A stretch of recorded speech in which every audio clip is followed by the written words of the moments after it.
अब आज छुट्टीको दिन बिदाको दिन अब हामी चाहिँ टक्क बिहान उठेर खानासाना खाएर एकछिन आराम गरेर बाहिर निस्केको छौँ। शीतल छ, चिसो चिसो छ, रमाइलो छ, चल्दैछ। यस्तै छ गाइज, साँच्चै खुलेको आकाश छ जाडोको दिनमा पनि। छुर्पी खाँदै हिँड्न कस्तो मजा आउँदो रहेछ बाटोमा। गोजीमा पनि छ छुर्पी। छुर्पी खाने गाइज आउनु है, छुर्पी खाने जतिले सबैले सम्पर्क गर्नु आउनु होला। तर हामी दिनमा लास्टै लोभेछौँ, थोरै आएको छ छुर्पी कसैले। छुर्पीको कुरा त्यस्तै हो होइन, हामी दिन्नम तपाईँहरू जतिजना आयो नि हामी दिन्नम। छुर्पी सक्यो अहिलेको गोजीको छैन, लास्ट हो सबै सक्यौँ। यो चाहिँ हाम्रो रदौजको अदालत हो, सिँढी नै सिँढी छ। अदालत जान गाह्रो हुँदो रहेछ गाइज, धेरै सिँढी चढ्नु पर्ने। त्यो भएकाले त्यतातिर जाने बाटो रोज्नु हुँदैन है। यो अदालत त्यस पछाडि कताबाट छ, यो चाहिँ हाम्रो जेरल होटल हो, रदौजको एकदम डायमन्ड लभले काम गर्ने होटल हो। यो चाहिँ हाम्रो नेपाली बहिनी डायमन्ड लभ काम गर्ने होटल हो।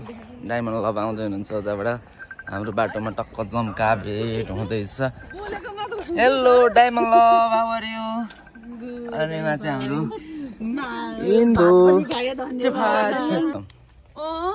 अनि होइन कि मैले त उबाट देख्दाखेरि त कालै चस्मा देखेँ कि। अनि के कालो चस्मा लगाएर आएको भने नि मैले त्यो दिदीलाई चस्मा खोल रे मलाई त। मैले चस्मा खोलेपछि केही देख्दैन भने त फेसन देखाउन आएको भन्छ। अनि कालो देखि त आफूले भित्र सेतो भइहाल्छ। चस्मा खोलेपछि मैले त्यो लाइट भित्र केही पनि देख्दैन क्या।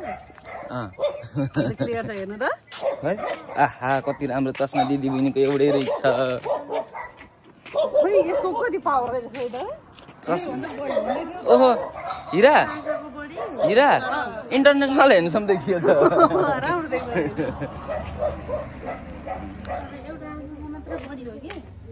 एउटै पावर हो होइन, पावर एउटै होइन, यसको चाहिँ एउटा आँखाको बढी एउटा आँखाको घटी। अब निन्जु जातिको छोरी जन्मिँदैन नि नेपालमा अब। साइली हो नि त। साइली के छ साइली।